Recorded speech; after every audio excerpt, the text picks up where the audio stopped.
Bank vault में 20 ton वजनी दरवाजा, जबकि इसकी दीवारों में भी लोहा लगा हुआ था। बनाने वालों को इस पर इतना यकीन था कि उन्होंने बैंक वॉल्ट में सिक्योरिटी अलार्म तक नहीं लगाया, क्योंकि इसको अनब्रेकेबल वॉल्ट कहा जाता था। इसका भरम तो तब टूटा जब डकैतों ने एक मास्टर प्लान बनाया और पूरे 27 घंटों तक सिक्योरिटी को चकमा देकर इस वॉल्ट में छुपे रहे। जेम टीवी की वीडियोस में एक बार फिर से खुशामदीद। नाजरीन, ये मास्टर प्लान था क्या और ये हिस्ट्री की सबसे बड़ी बैंक रॉबरी क्यों मानी जाती है, इस पर बात करने से पहले हम सीधा चलते हैं 19 जुलाई 1976 वाले दिन पर। मंडे के दिन का सूरज निकल चुका था और फ्रांस के शहर निस में सोसाइटी जनरल नामी बैंक में स्टाफ मेंबर्स पहुंचना शुरू हो चुके थे। ये बैंक आज के दिन तक दुनिया का सबसे सिक्योर्ड और सबसे मजबूत वॉल्ट रखने वाला बैंक माना जाता था। हुआ कुछ यूं था कि रूटीन के मुताबिक बैंक स्टाफ वॉल्ट को खोलने गए।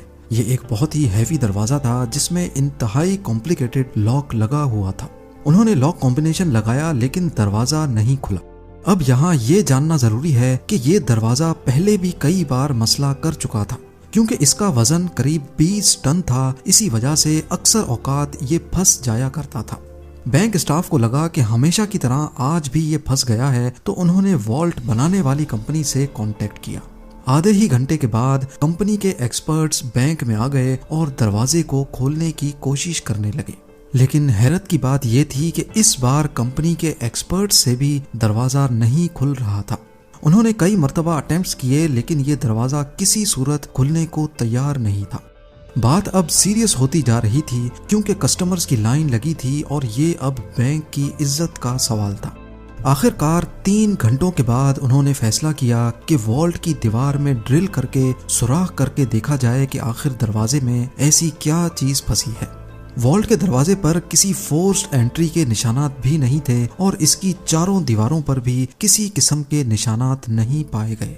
हैवी ड्यूटी ड्रिल मशीन से सुराख करके जब अंदर झांका गया तो क्या देखते हैं कि वॉल्ट के दरवाजे को अंदर से किसी ने वेल्ड करके बंद किया हुआ है। ये मंजर देखकर इस पर यकीन लाना काफी मुश्किल था, क्योंकि वॉल्ट में जाने का सिर्फ एक ही रास्ता था। ना ही इसके अंदर कोई रोशनदान था और ना ही कोई खिड़की, यानी वॉल्ट के अंदर जाना इम्पॉसिबल था। अब ये देखकर सबको इतना एहसास तो हो चुका था कि यहाँ कुछ न कुछ एबनॉर्मल जरूर है। उन्होंने मशीनरी मंगाई और वॉल्ट की दीवार को तोड़कर अंदर जाने का फैसला किया। ये काम काफी टाइम कंज्यूमिंग था, क्योंकि ये दीवारें नॉर्मल दीवारों से काफी मोटी थीं और इनके बीच में लोहा भी लगा हुआ था। खैर, कई घंटों की मेहनत के बाद इतना सुराख हो गया कि एक इंसान इसमें से अंदर जा सके, और जब अंदर देखा गया तो ये मंजर नाकाबिले यकीन था।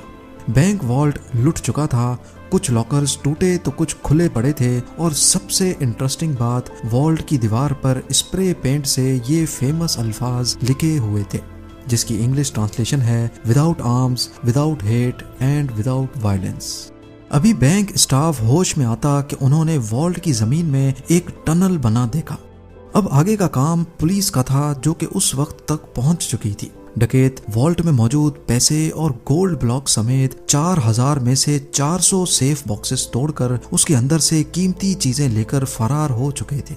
जो टनल उन्होंने खोदा था वो शहर के सबसे बड़े अंडरग्राउंड सीवरेज लाइन में निकल रहा था। वहां पुलिस को काफी सबूत मिले, जिसमें टूल्स और 27 गैस सिलेंडर्स भी थे, जिसकी मदद से डकैतों ने वेल्डिंग टॉर्च चलाई थी। ना सिर्फ इतना, बल्कि सीवरेज लाइन में ताज़ा हवा के लिए वेंटिलेशन इक्विपमेंट और करीब 1 किलोमीटर लंबी इलेक्ट्रिकल केबल भी पाई गई। ये लूट $20 मिलियन से भी ज्यादा की थी, जिसकी आज कुल मालियत $110 मिलियन या फिर 900 करोड़ रुपयों के बराबर बनती है। ये ना सिर्फ सेंचुरी की सबसे बड़ी बैंक हाइस्ट थी, बल्कि इस पुलिस इन्वेस्टिगेशन को भी फ्रांस की सबसे बड़ी इन्वेस्टिगेशन का दर्जा हासिल है। खैर, ये बात अब पूरी दुनिया में फैल चुकी थी। बैंक की रेपुटेशन को तो अच्छा खासा नुकसान हुआ ही था, लेकिन ये फ्रेंच पुलिस के लिए भी बहुत अफसोस का मकाम था। अगले कई महीनों तक पुलिस ने एड़ी चोटी के जोर लगाए, आसपास के लोगों को पकड़ा, बैंक स्टाफ को इंटरोगेट किया, लेकिन कहीं से भी डकैतों का कोई सुराग ना मिल सका। फिर 3 महीनों के बाद अक्टूबर 1976 में पुलिस को एक बहुत बड़ी लीड मिली। डकैतों के ग्रुप का एक मेंबर अपनी ही गर्लफ्रेंड की टिप पर पकड़ा जा चुका था।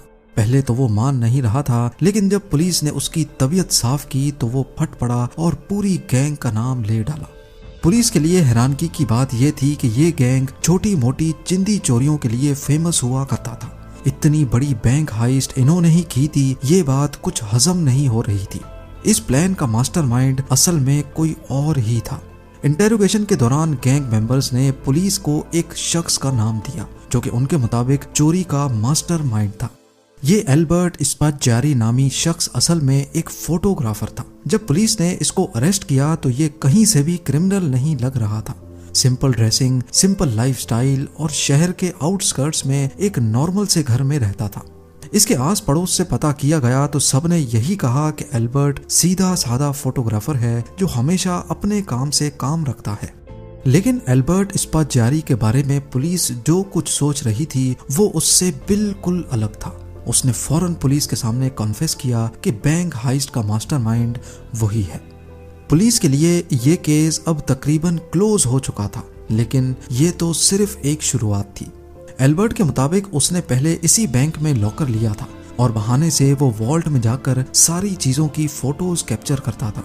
उसने पहले अपने ही लॉकर में एक अलार्म क्लॉक रखा जिसका अलार्म रात के वक्त का सेट किया।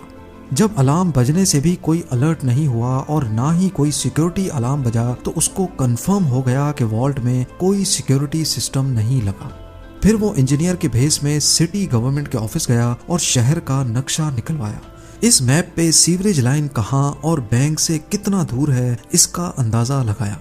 फिर उसने कैलकुलेशन की तो करीबी सीवरेज लाइन से 26 फुट का टनल खोदने पर वो सीधा बैंक वॉल्ट में निकल सकता है। अब इस काम के लिए बहुत मेहनत की जरूरत थी, लिहाजा एल्बर्ट ने शहर के एक गैंगस्टर से कांटेक्ट किया और उसको सारा प्लान बताया। उस गैंगस्टर ने अपने आदमियों को इस काम पे लगा दिया। टनल को खोदने में करीब 2 महीने लग गए क्योंकि ये काम बगैर मशीनरी के किया जा रहा था और इस काम को सिर्फ रात के वक्त करना बहुत जरूरी था जब बैंक में कोई भी नहीं होता। इस दौरान एल्बर्ट अपनी पूरी कोशिश कर रहा था कि सीवरेज लाइन के ऊपर रोड तक भी किसी को आवाज ना जाए। फिर 18 जुलाई सैटरडे और संडे वाली रात को वो वॉल्ट में फाइनली दाखिल हो गए। अगले 27 घंटों तक उन्होंने बड़े सुकून से लूट मार की, जिसके दौरान उन्होंने वहां लंच भी किया और डिनर भी, और जाते जाते ये फेमस अल्फाज लिख कर चले गए। पुलिस ने एल्बर्ट को कोर्ट में पेश किया जहां उसने जज के सामने भी अपना जुर्म कबूल कर लिया। उसने इंटेरोगेशन के दौरान अपने प्लान का एविडेंस और लूटी गई रकम की डिटेल्स एक पेपर पे कोड वर्ड में लिखी थी।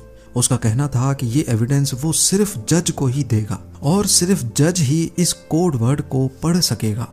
इस काम के लिए जज ने एल्बर्ट को अपने कमरे में बुलवा लिया। एल्बर्ट ने वो पेपर जज के हाथों में दिया जिस पर सिटी का मैप बना हुआ था।